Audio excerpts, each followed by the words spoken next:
শুভেচ্ছা,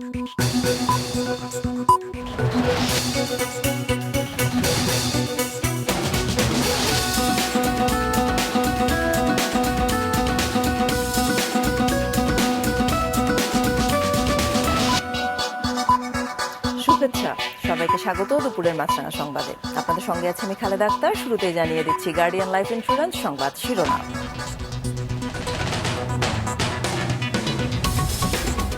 বিশ্ববাজারে বাড়লেও দেশে সারের দাম না বাড়ানোর আশ্বাস কৃষিমন্ত্রীর। জানালেন ব্রিটিশ সুপার শপে সরাসরি যাবে দেশের কৃষিপণ্য। নিয়মিত অভিযান চললেও বন্ধ হয়নি গণপরিবহনের ভাড়া নৈরাজ্য। যাত্রী ও পরিবহন কর্মীদের মধ্যে ঝগড়া বিবাদ এখন নিয়মিত ঘটনা। দল থেকে বহিষ্কারের পর প্রকাশ্যে আসছেন না গাজীপুরের মেয়র জাহাঙ্গীর। আদালত অবমাননার অভিযোগে হাইকোর্টের রুল, রাজবাড়ীতে মামলা। শুনছিলেন শিরোনাম, এবার বিস্তারিত। ব্রিটিশ সুপার শপ ও সেন্সবারি ও টেস্কোতে সরাসরি কৃষিপণ্য রপ্তানি করবে বাংলাদেশ। এটি বাস্তবায়িত হলে আগামী 2 বছরে কৃষি খাতের রপ্তানি আয় $200 কোটি পৌঁছবে। সচিবালয় কৃষিমন্ত্রী আরও জানান, বিশ্ববাজারে সারের দাম বাড়লেও দেশে বাড়ানো হবে না। কাঁচা সবজি থেকে শুরু করে ফল, প্রস্তুতকৃত কৃষিপণ্য সবই রপ্তানি হয় বিশ্বের বিভিন্ন দেশে বাংলাদেশ থেকে। হিসেব বলছে গেল বছরে খাত থেকে $102 কোটি আয় হয়েছে, আর চলতি বছর আয়ের লক্ষ্য $162 কোটি। এই লক্ষ্য অর্জন আর কৃষিখাতের প্রযুক্তিগত উন্নয়ন নিশ্চিত করতে সম্প্রতি নেদারল্যান্ডস ও যুক্তরাজ্য সফর করেছে সরকারি বেসরকারি যৌথ প্রতিনিধি দল, যেখান থেকে ইতিবাচক সাড়া মিলেছে।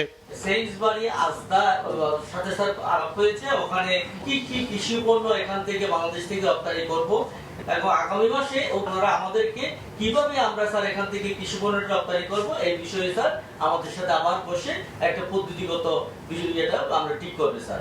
অলরেডি আমরা কিন্তু খাদ্যের স্বয়ংসম্পূর্ণ। আমাদের নেক্সট লেভেল রিকোয়ারমেন্ট গুলো কি? আমাদের নেক্সট লেভেল রিকোয়ারমেন্ট হচ্ছে প্রোডাক্টিভিটি, এফিসিয়েন্সি নিয়ে আসা। এবং এই প্রোডাক্টিভিটি, এফিসিয়েন্সি যখনই আসবে তখনই আজকের $1 বিলিয়ন এক্সপোর্ট এটা 5 হবে, $10 বিলিয়ন হবে। সেই প্রক্রিয়া এগিয়ে নিতে আগামী মার্চে বাংলাদেশে আসবে নেদারল্যান্ডসের একটি বাণিজ্য প্রতিনিধি দল, যারা সহযোগিতা করবে পেঁয়াজ আর আলু সংরক্ষণের প্রযুক্তি সরবরাহ করে। আর যুক্তরাজ্য শিগগিরই সমঝোতা স্মারক সই করবে বাংলাদেশে একটি আন্তর্জাতিক মানের ল্যাবরেটরি স্থাপনে কারিগরি সহযোগিতার জন্য। প্রক্রিয়াজাতকরণের মাধ্যমে স্থানীয় ও আন্তর্জাতিক বাজারে বিস্তৃত করতে হবে। এতে উৎপাদন মৌসুমে কৃষকের ন্যায্য মূল্য প্রাপ্তি ও লাভ নিশ্চিত করা সম্ভব হবে। তবে সম্প্রতি ডিজেলের দর বৃদ্ধি এতে বাধা সৃষ্টি করবে বলেও আশঙ্কা তার। যদিও বিশ্ববাজারে সারের দাম বাড়লেও দেশে তা বাড়ানো হবে না বলে জানান কৃষিমন্ত্রী। $250 বা $230, $270 যে সারের দাম ছিল সেটা এখন $800-900, 4 গুণ বৃদ্ধি পেয়েছে। আমরা 9,000 কোটি টাকা দেই সাবসিডি, এটা মনে হয় এবার 20,000 কোটি টাকা দিতে হবে। তবে মাননীয় প্রধানমন্ত্রী এখন পর্যন্ত আমাদের বলেছেন যে উনি সারের কোনো দাম বাড়াবেন না। একই সঙ্গে বিশ্ববাজারে তেলের দর কমতে শুরু করলে দেশেও তা সমন্বয় করা হবে বলে প্রতিশ্রুতি দেন মন্ত্রী। যদি কমে তাহলে সরকারও ডিজেলের দাম কমাবে। সৌরভ রহমান, মাছরাঙা সংবাদ, ঢাকা। রাজধানীতে ভাড়া নিয়ন্ত্রণে বিআরটিএর নিয়মিত অভিযান চললেও পরিবহনে ভাড়া নিয়ে নৈরাজ্য কোনোভাবেই থামানো যাচ্ছে না। চালক ও হেলপাররা ইচ্ছে মতো ভাড়া আদায় করে যাচ্ছে। এ নিয়ে যাত্রী ও চালকদের মধ্যে ঝগড়া বিবাদ এখন নিয়মিত ঘটনায় পরিণত হয়েছে। কখনো কখনো তা রূপ নিচ্ছে হাতাহাতিতে। গণপরিবহনে ভাড়া বৃদ্ধির কারণে বেতন ভাড়া বাড়ানোর দাবিতে মিরপুর 14 নম্বরে আজও সড়ক অবরোধ করে গার্মেন্টস শ্রমিকরা।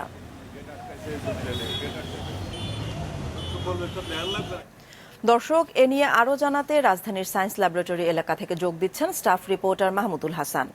মাহমুদ, সায়েন্স ল্যাবরেটরি এলাকায় পরিস্থিতি এখন কেমন দেখছেন, আর ভাড়া নিশ্চিতে ভ্রাম্যমাণ আদালত কি কাজ করছে?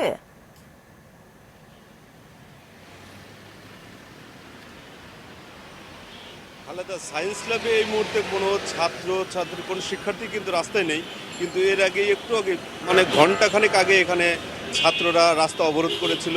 আর সেটা আসলে ভাড়ার হাফ পাসের জন্য না, সেটা আজকে আইডিয়াল কলেজে কিছু ঢাকা কলেজের শিক্ষার্থীরা সেখানে গিয়ে হামলা করে এবং প্রধান অধ্যক্ষর রুম সহ কলেজের অনেক অংশই তারা ভাঙচুর চালিয়ে তারা যখন পালিয়ে যায় তারপরে বিভিন্ন কলেজের শিক্ষার্থীরা এসে সায়েন্স ল্যাবের মোড়ে তারা একটু আগে বিক্ষোভ করেছে, তার পুলিশ এবং শিক্ষকরা এসে তাদেরকে এখান থেকে নিবৃত্ত করে তাদেরকে সরিয়ে দেয়, যার যার বাসায় চলে যাওয়ার জন্য অনুরোধ করে, তারপর তারা চলে যায়। কিন্তু তার আগে থেকে সকাল থেকে বাসের ভাড়া নিয়ে বিআরটি এর যে ভ্রাম্যমাণ আদালতগুলো বিভিন্ন জায়গায় বসেছে, তারা বিভিন্ন জায়গায় বাসের চালক যাত্রীদের সঙ্গে কথা বলছেন যে ভাড়া নিয়ে আসানোর কোনো নৈরাজ্য এখন আছে কিনা, কিন্তু যাত্রীদের পক্ষ থেকে আমরা যতটুকু জানতে পেরেছি এবং তারা বিভিন্ন সময় অভিযোগ করছে যে পরিমাণ ভাড়াটা আসলে চার্টে দেওয়ার কথা, সে চার্ট তো বাসের কোথাও নেই, কিন্তু যাত্রীদের কাছে বেশি ভাড়া নিচ্ছে এবং কিছু কিছু সময় বাসের যে হেল্পার তারা কিন্তু নামার সময় তারা নানা রকম উত্ত্যক্ত করছে। উত্ত্যক্ত এইভাবে আমি বলবো যে বাস থেকে নামার সময় হয়তো কাউকে ধাক্কা দিচ্ছে, আগে হয়তো কাউকে ভাড়া নিয়ে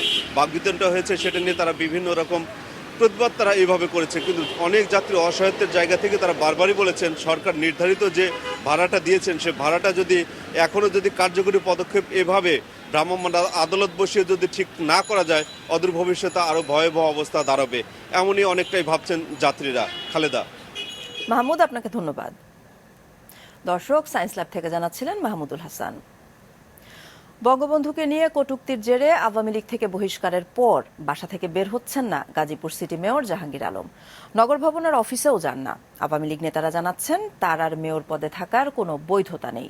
গাজীপুর থেকে ফারদিন ফেরদৌসের তথ্য ও ছবিতে ডেস্ক রিপোর্ট। ঢাকা ময়মনসিংহ মহাসড়ক লাগোয়া গাজীপুর সিটি কর্পোরেশনের মেয়র জাহাঙ্গীর আলমের 6 দানার বাড়ি। আগে সকাল থেকে রাত্রি পর্যন্ত নেতাকর্মীদের পদচারণায় মুখর থাকলেও এখন সেখানে শুনশান নীরবতা, নেই নিরাপত্তার কড়াকড়ি। কাজকর্মের জন্য আসতো, এখন কোনো মানুষ আসে না। আমাদের কাছে এটা অবশ্যই খারাপ লাগে। আমরা চাকরি বাকরি জায়গায় করতেছি, অনেকদিন যাবৎ চাকরি করতেছি। আজকের যে অবস্থা দেখা যাইতেছে আমাদের নিজেরই কান্না পাইতেছে। হাজার লোক সিটি কর্পোরেশনের ট্রাফিকের দায়িত্ব পালন করতাম, কিন্তু এখন এই পরিস্থিতিতে আমাদের কি হবে তা আমরা বলতে পারতাছি না। আমরা সবাই বেকার হয়ে গেছি। বঙ্গবন্ধুকে নিয়ে বিরূপ মন্তব্যের ভিডিও প্রকাশের পর আওয়ামী লীগ থেকে বহিষ্কার করা হয় জাহাঙ্গীরকে। মহানগর আওয়ামী লীগের সাধারণ সম্পাদকের পদ হারান তিনি। এরপর থেকে অনেকটা নিঃসঙ্গ মেয়র।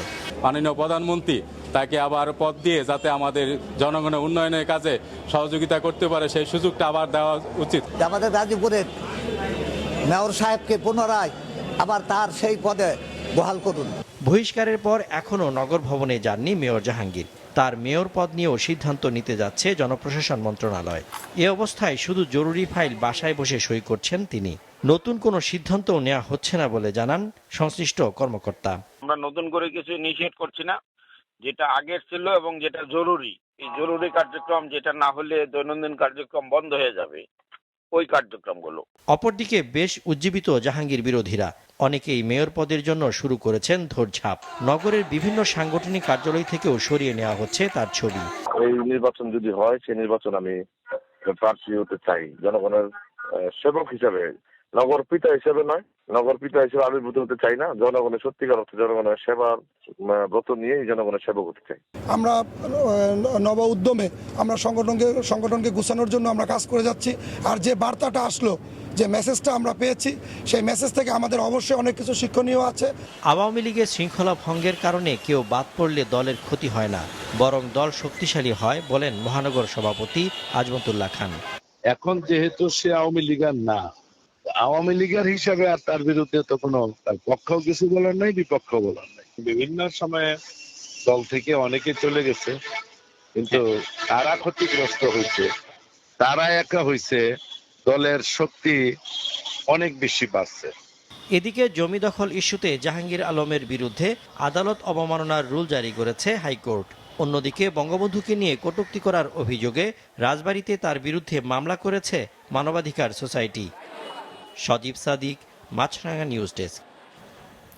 দলের চেয়ারপারসন খালেদা জিয়ার মুক্তি ও বিদেশে উন্নত চিকিৎসার দাবিতে কেন্দ্রীয় কর্মসূচির অংশ হিসেবে ঢাকা জেলা বিএনপির পক্ষ থেকে ঢাকা জেলা প্রশাসকের কার্যালয়ে স্মারকলিপি দেওয়া হয়েছে। সকাল 11:30টার দিকেই স্মারকলিপি দেওয়া হয়। পরে বিএনপির সিনিয়র যুগ্ম মহাসচিব রুহুল কবির রিজভী বলেছেন, গুরুতর অসুস্থ বেগম জিয়াকে অবিলম্বে বিদেশে পাঠানো হোক। তার কিছু হলে বিএনপির নেতাকর্মী ও সাধারণ মানুষ বসে থাকবে না বলেও হুঁশিয়ারি দেন তিনি। বারবার যিনি অন্ধকার গুহা থেকে গণতন্ত্রকে পুনরুদ্ধার করেছেন, তার জীবনকে আজকে এক ভয়ঙ্কর পরিণতির দিকে ঠেলে দিচ্ছে এই সরকার। আমরা এর তীব্র প্রতিবাদ জানাই। আজকে ঢাকা জেলা সেই তাদের দাবি জানিয়েছে দেশনেত্রীকে মুক্তি দিয়ে এবং তার উন্নত চিকিৎসার জন্য তাকে বিদেশে প্রেরণের দাবিতে। খালেদা জিয়ার মুক্তি ও উন্নত চিকিৎসার জন্য বিদেশ যেতে দেওয়ার দাবিতে দেশের বিভিন্ন স্থানে জেলা প্রশাসকের কাছে স্মারকলিপি দিয়েছে বিএনপি। দুপুরে খুলনা জেলা প্রশাসকের কার্যালয়ে অতিরিক্ত জেলা প্রশাসক সাদিকুর রহমান খানের কাছে এ স্মারকলিপি দেয় খুলনা জেলা ও মহানগর বিএনপি। এ সময় জেলা প্রশাসক চত্বরে নিরাপত্তার জন্য অতিরিক্ত পুলিশ মোতায়েন ছিল। দুপুরে জেলা প্রশাসকের কাছে স্মারকলিপি প্রদান করেছে জেলা ও মহানগর বিএনপি। এছাড়া মানিকগঞ্জ, জামালপুর, মেহেরপুর, নেত্রকোনা, ময়মনসিংহ এবং রাঙামাটি সহ দেশের বিভিন্ন স্থানে জেলা প্রশাসকের কাছে স্মারকলিপি দিয়েছে বিএনপি। খালেদা জিয়ার জীবন সংকটে কথা বলে বিএনপির নেতারা, ডাক্তাররা এসব বলছেন না। তাহলে নেতারা কি ডাক্তারদের চেয়ে বড়? প্রশ্ন তুলেছেন তথ্য ও সম্প্রচার মন্ত্রী ডক্টর হাসান মাহমুদ। দুপুরে নিজ দপ্তরে চট্টগ্রামের সাংবাদিক ফোরামের নেতাদের সঙ্গে মত বিনিময়ে মন্ত্রী বলেন, সরকার বিএনপি নেতাদের প্রেসক্রিপশনে খালেদা জিয়ার বিষয়ে সিদ্ধান্ত নেবে না। বেগম জিয়ারকে বিদেশ পাঠানোর দাবিটা স্বাস্থ্যগত কারণে নয়, রাজনৈতিক কারণে এই দাবি উপস্থাপন করা হচ্ছে। কোনো ডাক্তার সেই দাবি দিচ্ছে না, এভার কেয়ার হাসপাতালও সেই দাবি দিচ্ছে না।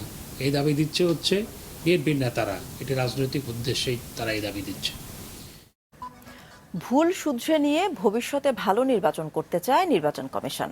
কথা বলেছেন প্রধান নির্বাচন commissioner K M Nurul Huda. আগারগাঁওয়ের নির্বাচন ভবনে আইনশৃঙ্খলা সংক্রান্ত বিশেষ সভায় সূচনা বক্তব্যে একথা বলেন তিনি। 2 নির্বাচনের তফসিল ঘোষণার পর থেকে ফলাফল ঘোষণা পর্যন্ত নির্বাচনী এলাকায় সহিংসতায় অন্তত 40 জন নিহত হয়। সিইসি বলেন, নির্বাচন সুষ্ঠু করতে তারা যথাসাধ্য চেষ্টা করেছেন। যেখানে নির্বাচনের পরিস্থিতি নিয়ন্ত্রণে ছিল না, সেসব জায়গায় ভোট স্থগিত করা হয়েছে। পর্যায়ে নির্বাচন হয়ে গেল, সেগুলোর অভিজ্ঞতার আলোকে সেখান থেকে যদি কোনো ভুল ত্রুটি যেগুলো ছিল সেগুলোকে সামাল দিয়ে আবার নতুন পর্যায়ে নতুনভাবে পরবর্তী ধাপের নির্বাচন সম্পন্ন করার দায়িত্ব পালন করার জন্য আপনাদের সাথে আমরা পরবর্তী পর্যায়ে আলোচনা করব।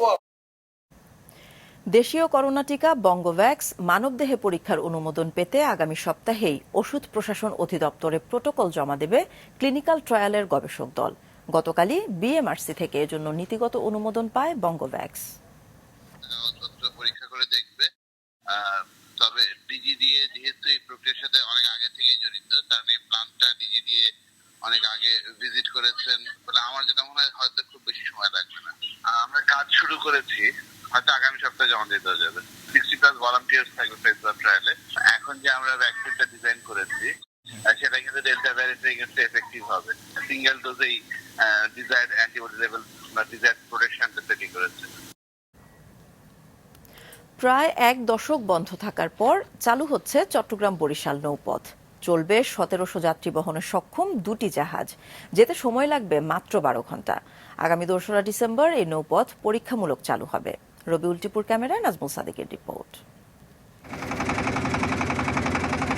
কর্ণফুলী নদীতে ভাসছে MV-12 আউলিয়া। 2002 সালে নির্মিত এই জাহাজ সংস্কার করে এবং নতুন ইঞ্জিন লাগিয়ে এখন চলাচলের জন্য পুরোদমে প্রস্তুত। এই জাহাজকে ঘিরে পরিকল্পনা সাজানো হয়েছে দীর্ঘ 1 যুগ পর আবার চট্টগ্রাম বরিশাল নৌপথ চালুর। এর সাথে বর্তমানে চট্টগ্রাম হাতিয়া নৌপথে চলাচলকারী MV তাজউদ্দিন আহমেদ এই নতুন পরিকল্পনায় এখন যাবে বরিশাল পর্যন্ত, যাতে নৌপথটি হবে চট্টগ্রাম থেকে হাতিয়া ভোলা হয়ে বরিশাল। এতে হাতিয়ার মানুষও 1 সপ্তাহে 2 দিনের জায়গায় 3 দিন যেতে ও 3 দিন আসতে পারবে। শীঘ্রই চালু হচ্ছে এই নৌপথ। আগামী 2 ডিসেম্বর BIWTA এবং আমরা BIWTC একটা পরীক্ষামূলক আমরা ট্রিপ করব। এই ট্রিপের পরেই আমরা নিয়মিত ট্রিপে যাব এবং হাতিয়া বর্তমানে যে 2টি ট্রিপ বহাল আছে সপ্তাহে, সেটাকে আমরা 3টা করার পরিকল্পনা ইতিমধ্যে নিয়েছি। স্বাচ্ছন্দ্যে ভ্রমণ ও নিরাপত্তার বিষয়টি মাথায় রেখে জাহাজ দুটিকে প্রস্তুত করা হয়েছে নতুন রূপে। বহন করতে পারবে 1700 যাত্রী। রয়েছে প্রায় সব ধরনের সুবিধা। 13টা কেবিন আছে ফার্স্ট ক্লাস, যেটার মধ্যে সেন্ট্রাল এসি আছে। সেকেন্ড ক্লাস আছে 8টা, এছাড়া অন্যান্য কেবিনও আছে যেগুলা যাত্রীদের জন্য বসার জন্য আছে, ভালো ব্যবস্থা আছে। এতে আমরা 1000 যাত্রী নির্বিঘ্নে সেবা দিতে পারবো। 700 লোকের সমস্ত সরঞ্জাম সবকিছু আছে জীবন নিরাপত্তার জন্য, তারপর অগ্নি নির্বাপক যন্ত্রপাতি সমস্ত কিছু আছে। সময় উপযোগী যত সহায়ক যন্ত্র, ডিজিটাল যন্ত্রগুলো সব আমাদের জাহাজে বর্তমানে বিদ্যমান। এখন চট্টগ্রাম থেকে বরিশাল যাওয়া আসার সবকটি পথেই সময় লেগে যাচ্ছে 1.5 থেকে 2 দিন, কিন্তু জাহাজ দুটি স্বল্প সময়ে গন্তব্যে পৌঁছতে পারবে বলছে বিআইডব্লিউটিসি। এখন আমাদের নতুন জাহাজ, ইঞ্জিন ভালো, আমরা আশা করতেছি যে 12 ঘন্টার মধ্যে আমরা সার্ভিসটা কমপ্লিট করতে পারবো এবং এতে করে আমরা মনে করি যে যাত্রীরাও এই পথে যাতায়াতে তারা আগ্রহ প্রকাশ করবে। 2012 সালের শুরুর দিকে চট্টগ্রাম বরিশাল নৌপথ বন্ধ হয়ে যায়। এখন এই নৌপথ চালু হলে সহজতর হবে সাধারণ মানুষের যাতায়াত। নাজমুল সাদেকি, মাছরাঙ্গা সংবাদ, চট্টগ্রাম। কুমিল্লায় কাউন্সিলর সোহেল সহ 2 জনকে গুলি করে হত্যা মামলায় এজাহারভুক্ত আসামি সুমনকে গ্রেফতার করেছে পুলিশ। সকালে কুমিল্লা মেডিকেল কলেজ হাসপাতালে চিকিৎসাধীন অবস্থায় গ্রেফতার করা হয় তাকে। গতরাতে জেলার কোতোয়ালি মডেল থানায় মামলা করেন নিহত কাউন্সিলরের ছোট ভাই সৈয়দ মোহাম্মদ রুমন। এতে 16 নম্বর ওয়ার্ডের বাসিন্দা শাহ আলমকে প্রধান আসামি করে 11 জনের নাম সহ 21 জনকে আসামি করা হয়। গেল 22 নভেম্বর সন্ত্রাসীদের গুলিতে নিহত হন কুমিল্লার সিটি কর্পোরেশনের 17 নং ওয়ার্ড কাউন্সিলর সৈয়দ মোহাম্মদ সোহেল ও তার সঙ্গী হরিপদ সাহা। দুপুরে সংবাদ শেষ করার আগে গার্ডিয়ান লাইফ ইন্স্যুরেন্স সংবাদ শিরোনামগুলো আরও একবার। বিশ্ববাজারে বাড়লেও দেশে সারের দাম না বাড়ানোর আশ্বাস কৃষিমন্ত্রীর, জানালেন ব্রিটিশ সুপার শপে সরাসরি যাবে দেশের কৃষি পণ্য। নিয়মিত অভিযান চললেও বন্ধ হয়নি গণপরিবহনের ভাড়া নৈরাজ্য। জাতীয় পরিবহন কর্মীদের মধ্যে ঝগড়া বিবাদ এখন নিয়মিত ঘটনা। দল থেকে বহিষ্কারের পর প্রকাশ্যে আসছেন না গাজীপুরের মেয়র জাহাঙ্গীর। আদালত অবমাননার অভিযোগে হাইকোর্টের রুল, রাজবাড়ীতে মামলা। দর্শক, এই ছিল এখনকার মতো। ফেসবুকে আপডেট পেতে ভিজিট করুন মাছরাঙা টেলিভিশনের পেজে। ইউটিউব চ্যানেলেও যে কোনো সময় দেখতে পারেন আমাদের সংবাদ, প্রতিবেদন ও অনুষ্ঠান। দর্শক, যাবার আগে মনে করিয়ে দেই, করোনা ভাইরাস থেকে বাঁচতে টিকা নেয়াই যথেষ্ট নয়। স্বাস্থ্যবিধি মেনে চলা, বিশেষ করে মাস্ক পরার কোনো বিকল্প নেই। বাইরে বের হলে নিজে মাস্ক পরুন, অন্যকেও পড়তে উৎসাহিত করুন। আমাদের পরবর্তী সংবাদ বিকেল 5টায় দেখার আমন্ত্রণ রইল।